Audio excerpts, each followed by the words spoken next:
Olá pessoal, vamos dando então continuidade aqui aos nossos estudos. Hoje vamos tratar da Revolução do Regadio. Vamos ver aqui o que tem no nosso primeiro slide. A Revolução Urbana, durante os primeiros milênios, propiciou apenas a criação de estados locais em disputa que se sucediam nas mesmas áreas, sobre espaços culturais de agricultura incipiente, quando uma nova revolução tecnológica entra em curso e cristaliza uma nova formação, capacitada a constituir então as primeiras civilizações regionais, né? E esta é a Revolução do Regadio. Muito bem, tratamos nas aulas anteriores sobre a Revolução Urbana. Muito do que nós vamos falar aqui, nós falamos nas aulas anteriores. Por quê? Porque essas revoluções elas não vão se dando em uma sequência, né?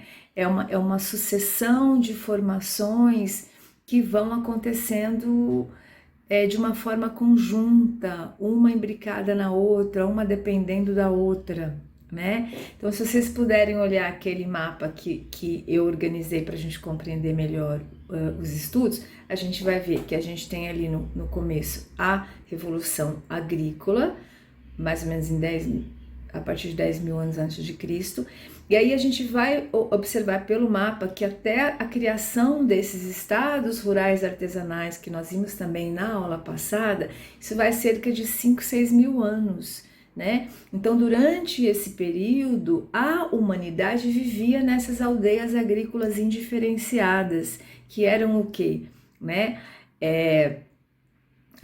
Indiferenciada no sentido de que não havia estratificação social, né? Todo mundo ali era responsável por tudo, todo mundo trabalhava, né? Todo mundo era responsável pela produção de alimento, pela proteção das aldeias, em organizar a armazenagem dos grãos, né? Para que se tivesse comida durante as épocas frias, todo mundo era responsável pela confecção de roupas, enfim. Então essas eram essas aldeias agrícolas indiferenciadas. E a humanidade viveu desta forma durante cerca de 5, 6 mil anos, né? É a partir da ampliação, né? Então, conforme uma produção maior de alimentos, então essas aldeias vão aumentando a sua população, né? A partir do momento em que se precisa de um núcleo que vai organizar então essas grandes populações, essas aldeias que agora se juntaram, cresceram, enfim. E daí é que nascem então aqueles estados rurais coletivistas, né? Então você tem um núcleo que vai organizar aquela população que cresceu, né? É daí que nasce então o que o professor Darcy Ribeiro chamou de revolução urbana, né? Que começam a se organizar núcleos centrais e se separa então a população rural em agricultores e o pastoreio, né? E a população urbana que começa a se organizar nesses centros urbanos, né? Começa a se criar um comércio, enfim. E aí a gente então acompanhando ainda pelo mapa, isso vai acontecer entre 5 mil e 4 mil anos antes de Cristo. Muito bem, e ainda acompanhando então o nosso mapa, a gente vai ver que a Revolução do Regadio, ela vai acontecer entre 3 mil anos e 2 mil anos antes de Cristo, ok? E aqui no próximo slide a gente vai então observar aonde é que surgem então essas primeiras grandes civilizações. Então o que a gente está vendo primeiro nesse primeiro slide é isso. A gente está saindo daqueles estados rurais coletivistas, né? E então estão sendo a partir dali criadas cidades maiores, né? As civilizações, portanto, a partir dessa revolução do regadio, que é o que? É trazer a água dos rios para a plantação. Isso foi fazendo com que essas civilizações fossem ganhando um corpo, né? Um poder, riqueza, né? em detrimento das outras. Mas vamos ver onde é que esses impérios foram se organizando, foram crescendo, em que regiões, em que épocas, né? É o nosso próximo slide. Portanto, ali, impérios tecnocráticos de regadio. Nós temos ali a Mesopotâmia, que nós falamos na outra aula, que Mesopotâmia e Egito foram as regiões onde tudo foi acontecendo antes, né? São civilizações que se destacaram, né? Antes das outras. Portanto, quando diz ali Império Acádio, 2.350 anos antes de Cristo, Império Babilônico, 1.800 anos antes de Cristo, o que isso quer dizer? Quer dizer que a Mesopotâmia foi se organizando pelos sumérios, né? Os sumérios têm uma grande contribuição em relação à organização da escrita, da invenção da escrita, né? Falamos isso, não é que eles inventaram a escrita. A invenção da escrita foi uma sucessão de tecnologias, de pensamentos, de organização de outros povos que culminou no alfabeto que nós conhecemos hoje, né? E os sumérios, que são os antigos povos da Mesopotâmia, têm uma grande contribuição nesse sentido. Portanto, os sumérios eram os primeiros povos, né, que se organizaram nesta região. E aí nós temos um outro império, que é o Império Acádio, que vai se fortalecendo dentro das chefias pastoris nômades, que já falamos disso, vamos falar disso mais vezes, né? E invadem então esta região e dominam e passam então a imperar, né, nesses espaços. Eles é que mandam ali agora nessa época de 2.350 anos antes de Cristo. E mais tarde, em 1800, existe um outro império, que é o Império dos Babilônios, que vai então invadir, né, tomar então esta região, né, vai derrotar os acádios e vai então se estabelecer. Então, quando vocês virem assim, império tal, que aconteceu na época tal, é por conta disso. A gente já entendeu que a história da humanidade ela é feita de sucessões, de guerras, de ataques, de invasões, e é isso, ok? No Egito também se organizou esse império tecnocrático do regadio, né, em 2070 a.C. Depois, bem mais recente, na Índia, né, também Império Maurya e Gupta, né, nesses anos, né, nesses séculos aí antes de Cristo. E depois a dinastia Zhou na China, já 1122 a.C., e nas Américas já na era cristã, né, a partir do ano 300, né, que vai então, que vão se organizar esses impérios na região das Américas, né. Aí primeiro o Império dos Maias, dos Incas e dos Astecas, e mais depois ainda no Japão, né, 1600 já na era cristã vai se organizar também, ok? Então, para a gente ter essa noção de tempo, espaço, aonde e quando, né? E o nosso próximo slide vai então explicar. Então, a transição disso que falamos, dos estados rurais para essas grandes civilizações, né? Como é que ele foi se dando, né? Vimos que isso levou aí cerca de 3, 4 mil anos, né? Como é que aqueles estados rurais vão se transformar nessas grandes civilizações. Portanto, a partir dos requisitos tecnológicos, né, mostramos que o que vai ajudando, né, a formar esse processo civilizatório é a tecnologia, né? Portanto, os requisitos tecnológicos, institucionais, aquela organização de poder, né? Quem pode o quê, quais são as regras, quais são as leis, quem não pode, quem organiza, né? Quem centraliza os excedentes alimentares, né? Muito bem. E ideológicos, portanto, esses requisitos tecnológicos, institucionais e ideológicos que vinham se acumulando havia muito naqueles estados rurais artesanais de modelo coletivista, configuram-se plenamente como civilizações baseadas na agricultura de regadio, através de complexos sistemas de comportas e canais regidos por centros urbanos, que a seguir se tornariam metropolitanos como cabeças de extensas redes de cidades. O que são essas cabeças, né? Então, a civilização que vai se organizar dentro daquele centro, né? Mas que vai dominar muitas regiões à volta dela, como falamos, né, na aula passada, naquela aula avulsa sobre o Império Romano, né? Que se centralizava ali em Roma, mas que foi dominando parte do continente africano, boa parte da Europa, enfim, parte da Ásia, né? Então, por isso que ele diz que são cabeças que vão se espalhando, né, como poder para várias regiões. E, portanto, é claro que esses sistemas, eles não começam de repente, né? Então, já se tinha iniciativas, tecnologias, estudos para pensar como que essa água podia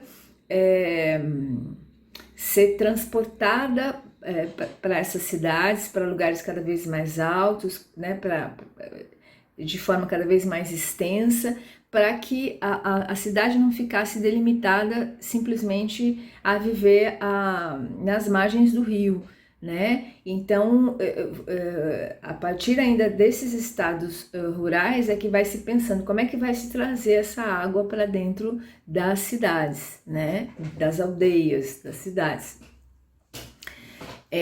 Então, essa tecnologia vai se aprimorando, até chegar no que nós conhecemos, que ainda existem essas ruínas, né, dessas estruturas do regadio que nós ainda temos, né?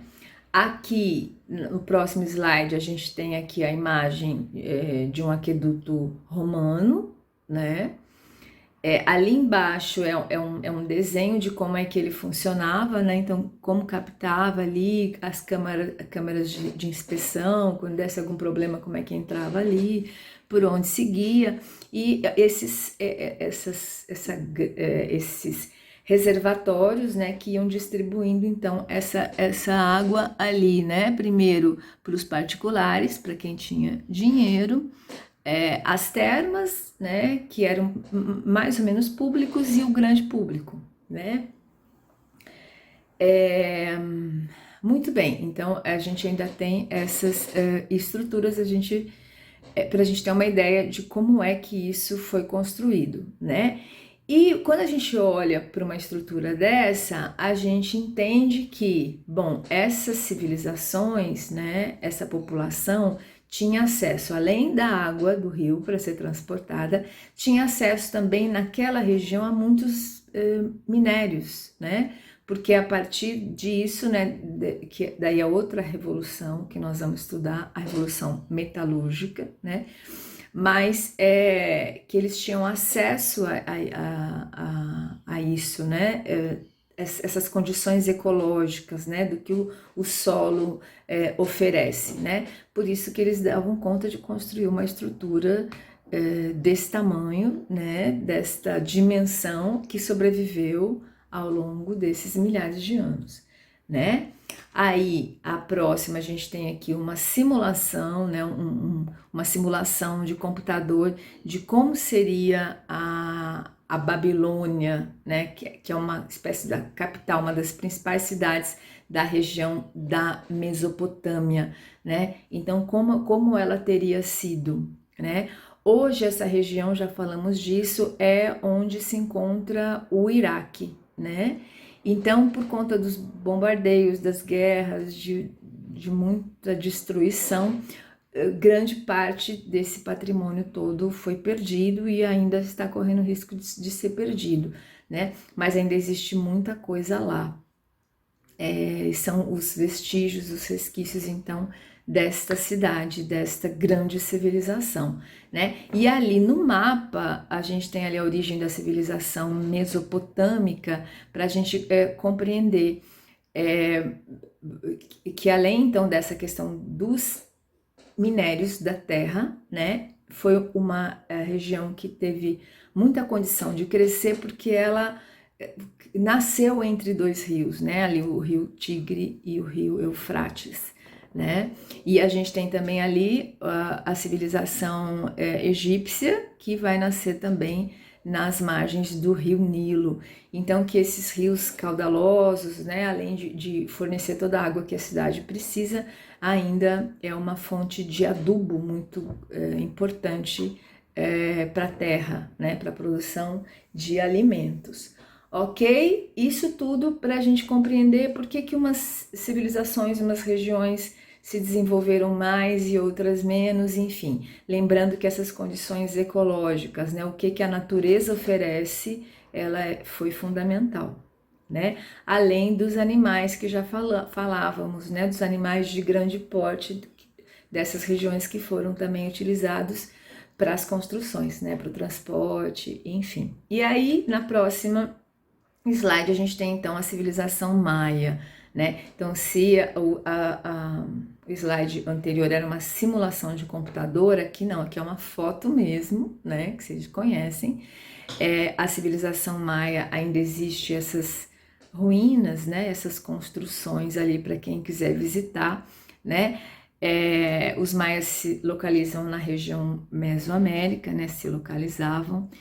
E ali embaixo explicando, os maias surgiram por volta do século 7 a.C. na península de Yucatán, no México, e dominaram as regiões onde hoje estão Guatemala, Honduras e Belize, né? Então foi ali que essa civilização foi se organizando, foi crescendo e foi se transformando também a partir do regadio. E uma das questões que nós vimos também antes, quando vocês lerem o capítulo, o professor S. Ribeiro vai dizer que essa revolução do regadio, em alguns momentos, em alguns espaços, em algumas regiões, ela se deu de forma autóctone, né? Quer dizer, ela foi criada ali, né? E em outros espaços ela foi levada, aquela ideia foi transportada, foi levada por outras pessoas para outras regiões e que também instalaram essas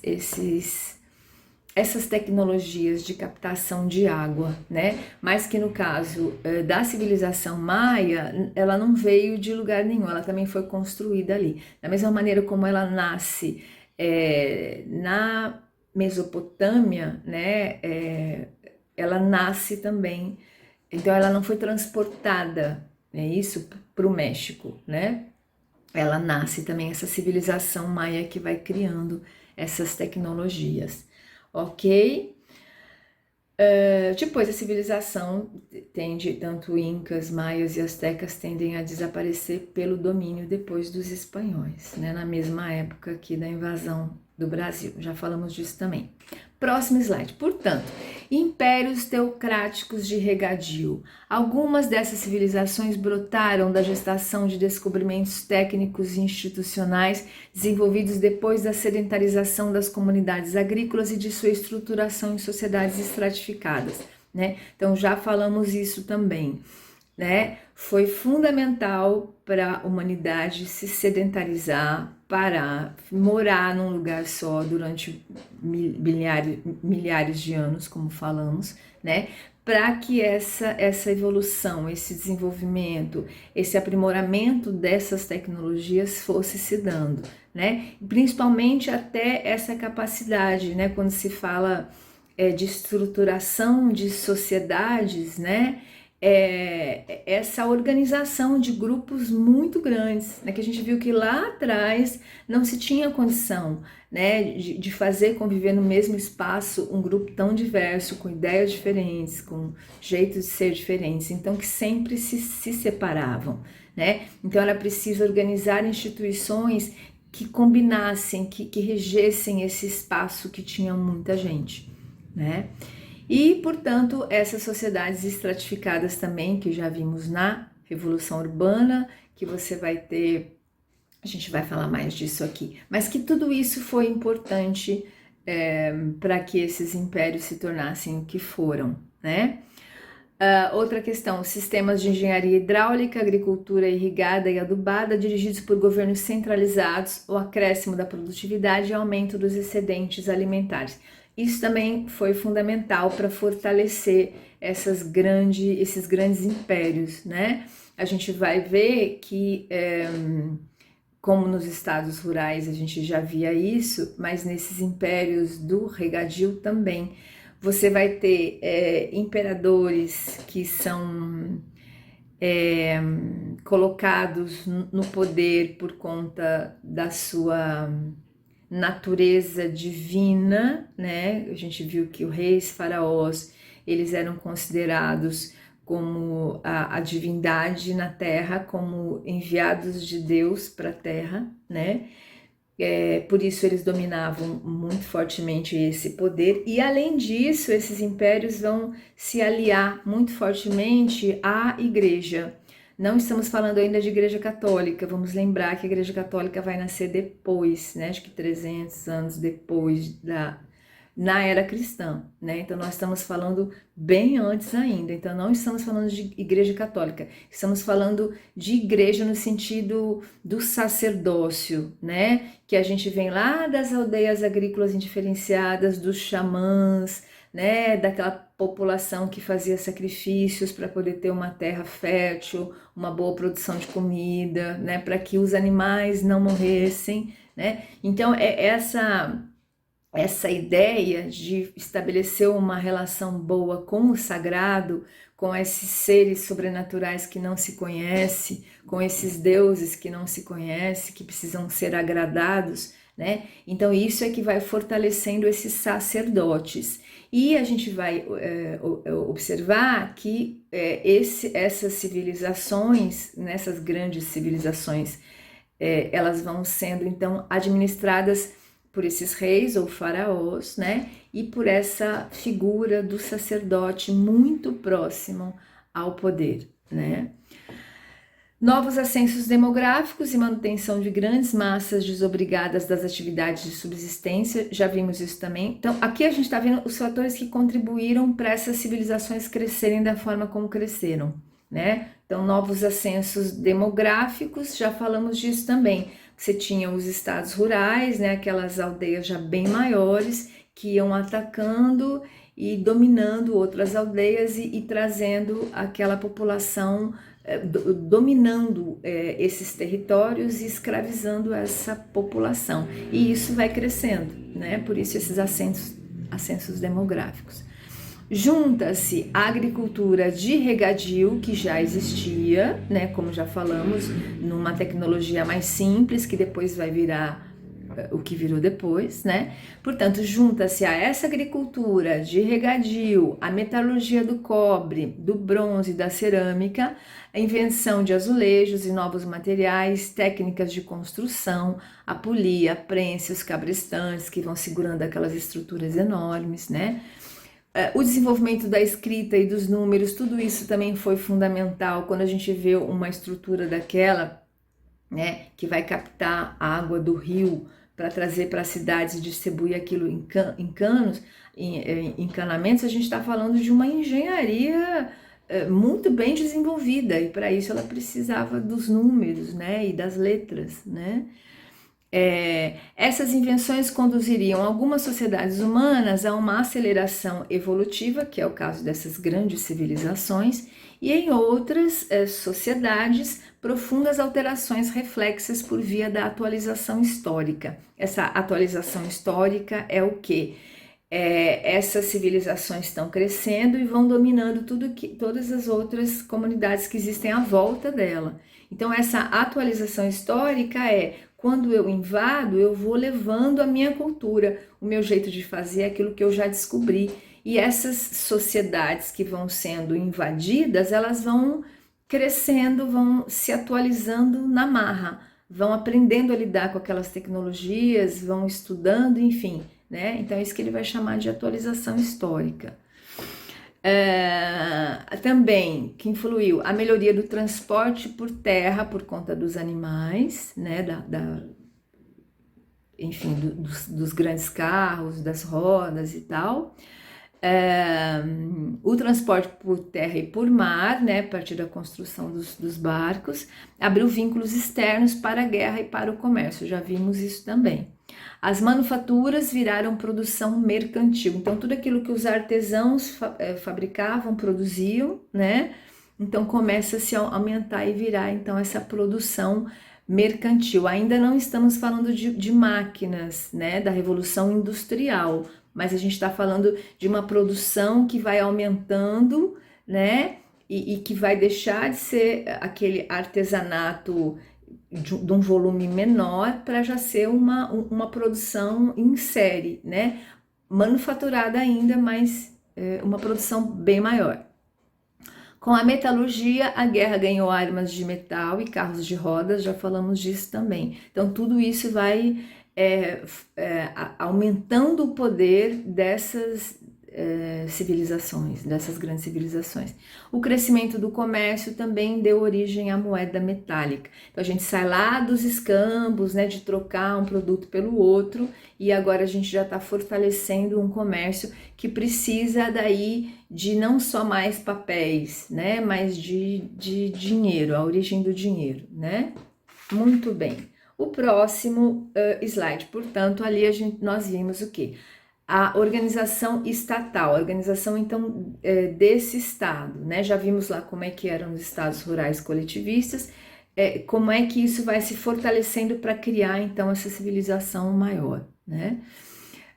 Portanto, há uma concentração de forças pela unificação do controle político e militar, né? Então, esses soldados que são treinados, que agora ganham esse status de protetores de invasões externas, que também são aqueles que vão crescendo ali com poder sobre a própria população que virou e mexeu, quer se rebelar contra os privilégios, né? Então esses soldados vão crescendo cada vez mais. E além desse poder de coibir qualquer manifestação dentro da sua própria cidade, além de proteger a sua cidade das invasões externas, ainda vão começar a invadir as outras e vão disputar o poder nessas regiões invadidas, né? Porque quando se invade um espaço, é preciso que alguém vá lá dominar, tomar o poder, dizer, quem manda agora aqui sou eu, enfim. Então essas disputas de poder entre os militares, elas vão ser bastante... a gente vai ver isso mais para frente, só para a gente entender aqui esse controle, né? Portanto, concentração de forças pela unificação do controle político e militar, a capacidade reguladora da religião e a monopolização das atividades produtivas e comerciais. Então, tudo isso vai fazer com que essas civilizações, essas estruturas de poder cresçam e se fortaleçam muito. E não há oposição ao poder central, e esse domínio se fortalece pela ampliação dos sistemas de irrigação. Então, quanto mais dinheiro, quanto mais eles captam dinheiro dessa população que vai pagando impostos a partir dos excedentes alimentares, né? Mais esses sistemas vão crescendo, vão se fortalecendo e vão dando ainda mais poder, né? A edificação de templos, palácios, muralhas e os canais de navegação. A gente vai estudar também depois como é que esses templos, né? O quanto eles simbolizavam o poder dos seus reis, dos seus faraós. E aquilo era uma forma também de intimidar a população, né? Que olhava para aquele palácio enorme, aquelas pirâmides enormes e se sentia muito diminuída, muito pequenininha e precisando daquela proteção, né? E isso também tem um fator psicológico aí no meio. E quando ele fala também dessa capacidade reguladora da religião, a gente vai perceber como essa religião foi fundamental mesmo, né? Para que a população, já falamos disso inclusive, se dispusesse a trabalhar muito, inclusive para construir esses templos, né? Porque tinha mão de obra escrava, mas também tinha muitos trabalhadores livres que se dispunham a trabalhar para formar esses grandes templos, enfim. Mas vamos avançar, senão eu fico falando de coisa que ainda não chegou a hora. Portanto, a base econômica dessas estruturas imperiais era a apropriação das terras cultiváveis pelo Estado teocrático. Então, teocrático tem a ver aí com essa divindade, né, com teologia, com, né? Então, centralizada neste ser que é um ser divino na Terra, né? Portanto, todas as terras eram deste ser e ele emprestava para as pessoas morarem, trabalharem e pagarem os impostos. E segundo, então ela se firmava nisso e no desenvolvimento de complexos sistemas administrativos de controle da força de trabalho, que é o que nós vamos ver aí. Eles precisavam organizar a força de trabalho dessas pessoas, né? Esse primeiro, então esse a atribuição à divindade viva da propriedade de todas as terras acabava culminando nessa intervenção na rotina de trabalho e regulação hereditária, o aumento da produtividade e a regulação de apropriação e distribuição dos excedentes. E por conta disso, essa extinção da autossuficiência das aldeias. Falávamos lá atrás, né? Ainda nas aldeias agrícolas e nos estados rurais coletivistas, que aquelas aldeias se bastavam, né? Ali elas produziam, elas tinham tudo que elas precisavam, elas independiam de um poder externo, né? Aqui, desta maneira, essa autossuficiência dessas famílias, dessa população, ela é extinta, né? Porque essa terra não é dessa pessoa, portanto, aquilo que ela planta também não é dela, né? Portanto, ela mora ali de favor e ela trabalha para pagar impostos e ela depende, portanto, desse Estado, né? Então, a partir daí a gente perde, que é um pouco o que a gente vive hoje já, né? Mas para a gente compreender como é que a gente sai daquela questão comunitária das aldeias indiferenciadas e vai parar no que somos hoje, né? Portanto, isso é uma questão, né? Da estrutura desses impérios. E uma outra questão, então, é a criação de complexas formas de controle e direção do trabalho na realização de grandes obras por meio de um vasto corpo sacerdotal. Aqui a gente tem, portanto, esses sacerdotes, né, esses religiosos que assumem essa postura de... Então, se o rei ou faraó é a divindade na Terra, é um representante de Deus na Terra, os sacerdotes são os intermediários, o papel que os xamãs faziam antes. Então, eles são os intermediários entre a população e as forças sobrenaturais, os deuses. Então, tudo que a população queria, né, pedia para os deuses a partir desses sacerdotes. E os sacerdotes, então, comunicavam também o que essas divindades estavam querendo, precisando, desejando, e esse sacerdote comunicava a essa população, né? Portanto, era assim que esse poder ia se estabelecendo e se fortalecendo, né? E aí, então, esse corpo sacerdotal de religiosos eram, então, os responsáveis de organizar esse Estado, né? Ele trabalhava muito juntamente com o rei e ele era, então, os responsáveis por organizar o quê? Toda a infraestrutura que se precisava para manter esses impérios, essas grandes civilizações, né? Então, por exemplo, ali, né? A questão de capacitar o pessoal para trabalhar nas obras hidráulicas, nas obras rodoviárias. Quando a gente fala rodoviária, não é rodoviária de carro, obviamente, mas dos carros de boi, de cavalos, enfim. E construtiva, né, dessas grandes construções aí. Controlar também os sistemas de tributação, então as pessoas pagavam impostos, quem é que organizava esse dinheiro, quem é que dizia, olha, aquele pagou, aquele não pagou, isso aqui vai junto, isso aqui vai ser para pagar não sei o quê, tudo isso eram os sacerdotes, né? a alocação das terras, então quem quer trabalhar vai lá pedir terra, e quem é que vai dizer quem vai ter terra ou não? Também os sacerdotes. O recolhimento dos excedentes dos alimentos, né? Então passavam lá nessas fazendas pequenas, né? Iam pegando tudo que sobrava não, né? Tinha o alimento para a família, né? E o resto era para, enfim, para vender, para pagar as outras coisas. O registro de bens, então quem tinha o quê, quem tinha quantos cavalos, quem tinha quantos escravos, quem tinha o quê, também quem organizava tudo isso era a igreja, né? A capacitação da mão de obra, o comércio exterior, quem regulava, quanto vai comprar, quanto vai vender de tal coisa também eram os sacerdotes. E a implantação de instituições educacionais que já vão surgindo, né, para a transmissão formal desse saber tradicional e do técnico científico, né? Essas pessoas precisavam estudar para poder trabalhar e construir tudo isso, né? E eram também os sacerdotes que organizavam essas escolas, entre aspas, né, esse ensino. Então era um grande poder aliado ao poder do rei, do faraó.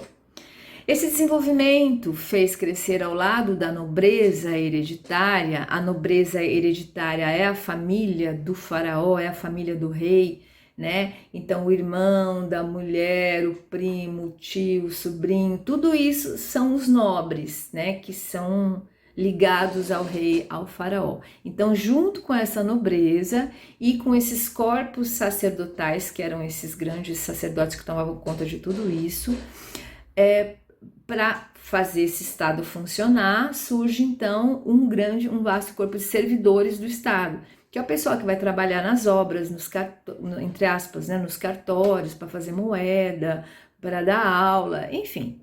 Tudo isso, então, vai se formando um outro corpo de servidores, que vão ser recrutados primeiramente pelo talento, quem sabia fazer o quê, mas depois não é mais pelo talento, é pelo círculo social. Então, o filho do filho do filho, né? Então, o filho daquele que é o ferreiro vai aprender aquela profissão e vai ser o ferreiro da coroa, sei lá. O filho daquele engenheiro que produziu tudo isso aqui, que organizou, que é o mestre da obra, vai estudar também, ele é que vai ser, né? O filho daquela professora que também vai. Então, são os filhos dos filhos que vão estudando e vão assumindo quando os pais vão se afastando, vão morrendo, enfim. Então, é assim que vai se estabelecer essa burocracia, né? A burocracia foi se fazendo então pela sucessão dos filhos aos pais nos mesmos postos, a crescente vinculação, esse povo cada vez mais ligado com a nobreza e com o clero, os sacerdotes, e a oposição que essas três linhas têm aos interesses do resto da população, do pessoal que fica lá trabalhando no campo e, enfim, produzindo comida, né?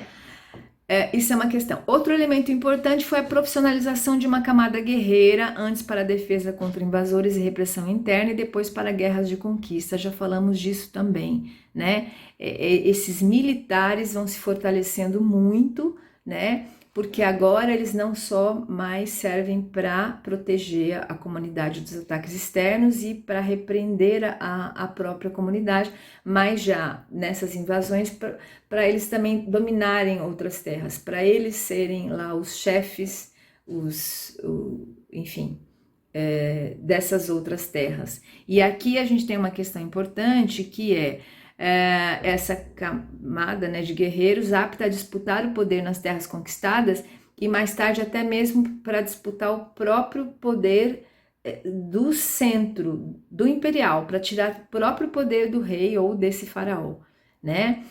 Porque aí você já não tem uma estrutura de poder que tem natureza religiosa, mas que tem a natureza do uso da força. Então, um exército armado, né, como a gente já vê isso por aí, né, ele realmente tem muito mais força do que o rei que está lá, né? Então, para ele invadir e tomar o poder, que isso aconteceu muito em vários impérios, né,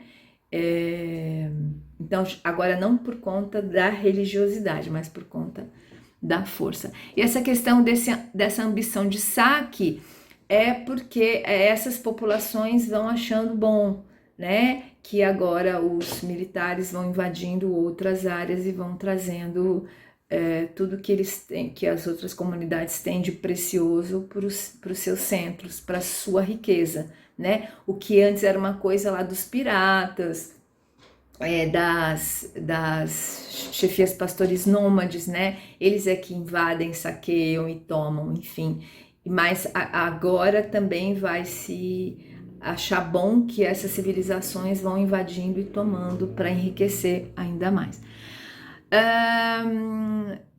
Portanto, a partir daí, então, se até então você tinha um poder que era legitimado, né, dos reis, dos faraós, porque era de Deus, era divino, e a população aceitava isso, aceitava esses sacerdotes, aqui a gente começa a ter um problema, que é o que vai ajudar a ruir esses impérios. É quando esses militares vão assumindo. Por quê? Porque essa organização que vem lá dos estados rurais, né, que vai se fortalecendo nesses impérios, por essa ideia do rei divino, dos sacerdotes, enfim, ele tem ele oferece uma condição para a sua população que ela consegue viver razoavelmente bem. Então, ela tem a casa dela, ela tem as terras dela, que não são dela, mas que ela trabalha ali, né? Ela tem comida farta, ela não tem problemas, né? Porque então existe essa ideia de bem-estar social. O Estado trabalhando para que todo mundo tenha água para sua plantação, para que ninguém passe aperto na época da seca, enfim, né? Você vê o Estado trabalhando, construindo, né? Aumentando o comércio, a capacidade dessas pessoas, desses artesãos também comerciarem as suas coisas. Então, essa organização dá condição para a sua população de viver relativamente bem. Mas quando essas chefias militares começam essas invasões e começam a disputar esse poder, elas não têm essa mesma preocupação, né? Essa mesma veia de que as pessoas fiquem bem, né? Então, muitas vezes ela começa a tomar terras dessas pessoas, existe essa necessidade de muito dinheiro para alimentar muito a guerra de expansão, porque essas chefias militares querem cada vez mais poder. Então essa população vai ficando cansada, né, de ser explorada, né? Isso é um dos motivos que vai concorrer para a queda desses impérios, né? Portanto, olha lá, então o expansionismo fundado na capacidade das sociedades ricas de armar grandes exércitos, ora por pressões internas, então às vezes se precisava de mais espaço para plantar, para poder acomodar toda aquela população que precisava se alimentar, né? Até aí tudo bem esse expansionismo, mas muitas vezes não era por ambição de riqueza, de domínio, de prestígio e tal, e era isso que iam trazendo esses problemas internos, né? Portanto, quando o poder teocrático cede lugar ou se associa ao militarismo, ele tende a agravar-se o despotismo, né? O despotismo é essa imposição muito maior. Por quê? Quando a gente está falando do poder teocrático, ele não precisa ser imposto, porque as pessoas elas aceitam isso, né? Ah, não, Deus é que quer, Deus está sendo bonzinho comigo, está dando a água que eu preciso, a minha comida para eu viver, alimentar meus filhos, então eu também dou a minha parte para Deus. Então esses impérios teocráticos se sustentavam nisso. Quando são os militares que começam a assumir, eles não têm essa ligação com Deus, né? Portanto, eles têm que se impor à população pela força. E é aí onde a população não vai gostar muito, né? Então, olha lá, nos impérios teocráticos de regadio, as formas de apropriação dos excedentes encontravam justificativa social. O que está se dizendo aqui? Né? Por conta disso, existia uma justificativa primeiro, para que a população trabalhasse e pagasse esses excedentes, né? Primeiro porque eles tinham uma vida relativamente boa, estavam ali protegidos, ninguém ia invadir, eles conseguiam comerciar, conseguiam plantar, estava tudo bem, né?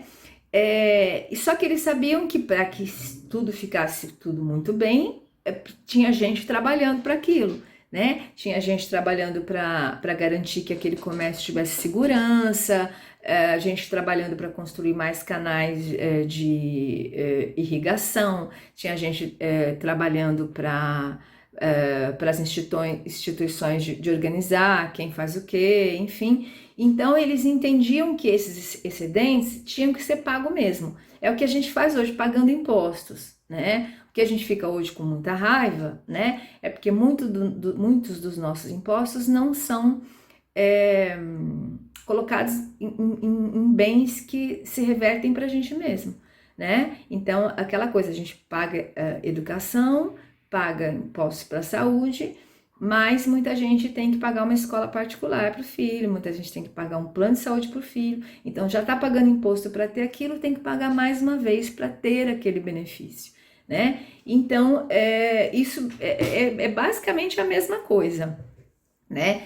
Só que lá atrás as pessoas viam que tinha um resultado aquele imposto que elas pagavam, né? Mesmo aquele luxo, né, que as camadas dominantes tinham, né, os palácios deles, as vestes, as comidas e tal, toda essa regalia era paga com dinheiro público, né, dinheiro das pessoas.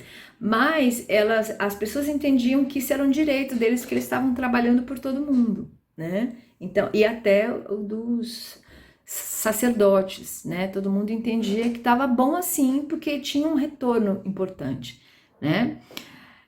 Mesmo quando aliciados para edificação de templos ou pirâmides, o camponês e o artesão estavam contribuindo para cultos e valores e crenças de glórias que tinham sentido para eles, né?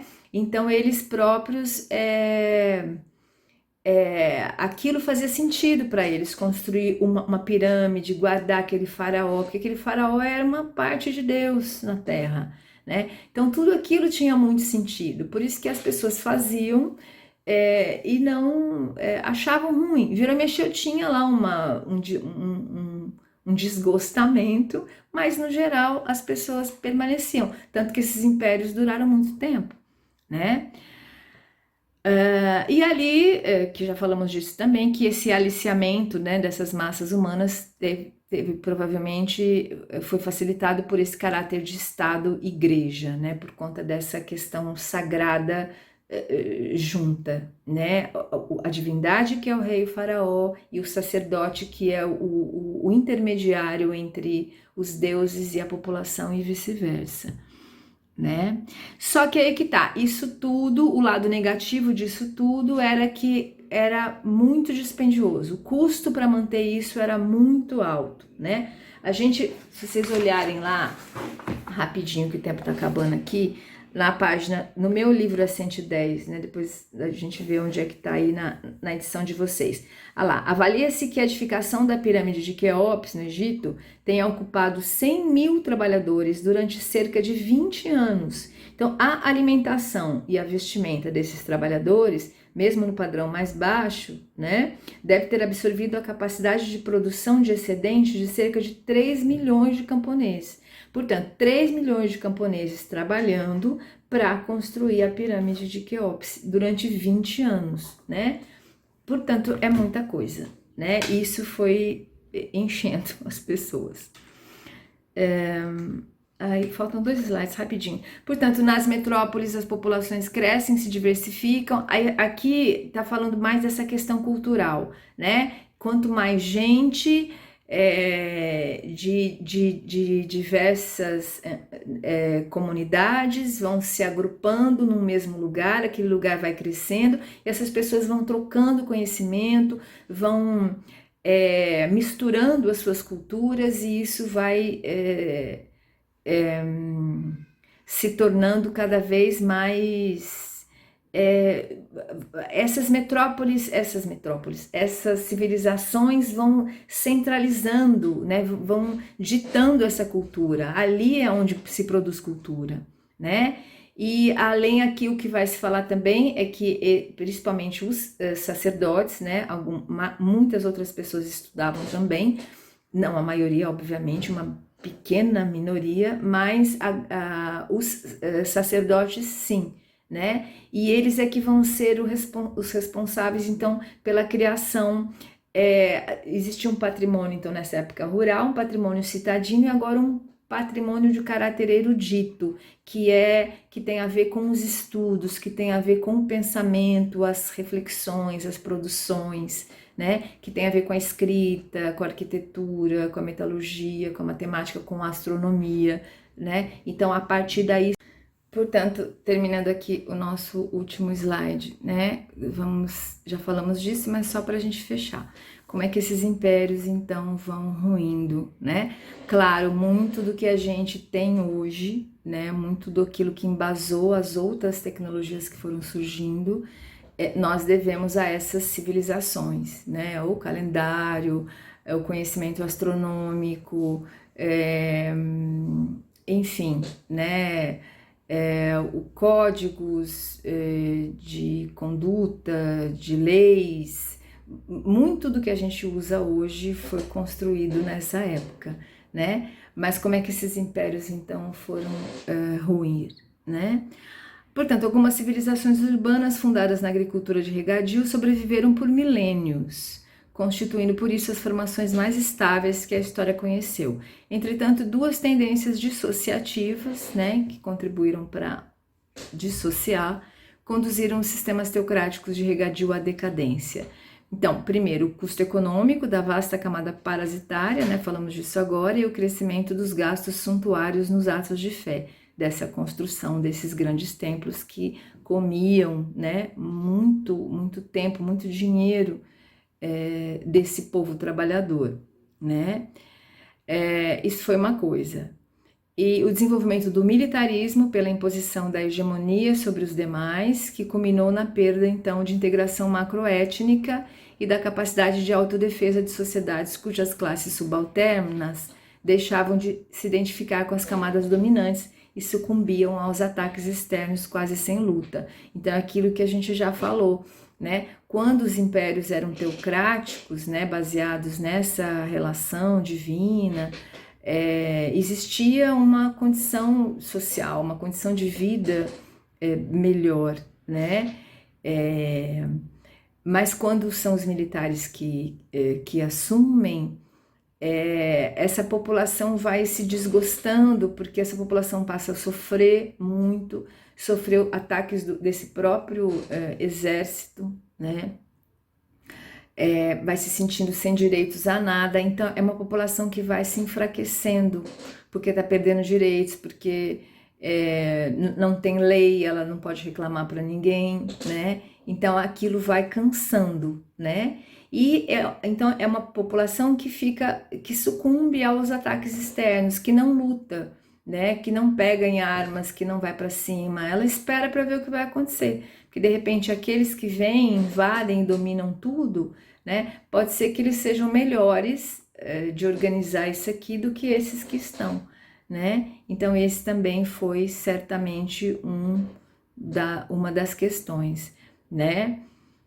Então essa integração vai perdendo essa integração macroétnica, porque a gente viu, nós tínhamos juntos populações muito diferentes, né, com costumes diferentes, com jeitos de ser diferentes, com religiosidades diferentes, mas elas conseguiam conviver bem porque tinham uma vida boa, né? Mas ali se começa a perder isso, né? Porque já não se tem direito, já não se tem mais aquela vida razoavelmente boa, então começa-se a degringolar. Então vai se perdendo também essa devoção por aquele Estado, né, por aquela nacionalidade, entre aspas, né, aquela ideia cívica, né, de vamos nos proteger, somos todos um, porque as comunidades percebem que estão sendo exploradas, né? E além desses dois fatores, contribuíram também o esgotamento das potencialidades da tecnologia de regadio sobre terras superexploradas, né? Então, durante centenas de anos, aquelas terras onde foi plantado foi esgotada, já não dava mais, não tinha mais condições de produzir aquela terra. E para mudar toda aquela estrutura para terras mais férteis era impensável, né? O desestímulo de empreender inovações técnicas diante da excessiva massa de mão de obra, isso é uma coisa interessante também, né? Porque como tinha muita gente para trabalhar, então se parou de produzir tecnologia, se parou de avançar na produção de outros materiais, de outras técnicas, porque tinha muita gente para fazer esse trabalho, né? Então isso também. E uma outra questão importante, a carência de inquietações intelectuais, ou o cerceamento delas pelo peso das tradições religiosas estatizadas, né? Então era aquilo, o estudo era delimitado dentro desses mosteiros, né? Da alçada dos sacerdotes, o conhecimento estava muito restrito ali, não era para geral, né? E além disso, o conhecimento dos sacerdotes também não era para ficar inventando moda, criando história, era para se apropriar daqueles estudos, daqueles ensinamentos e fazer o seu trabalho enfim,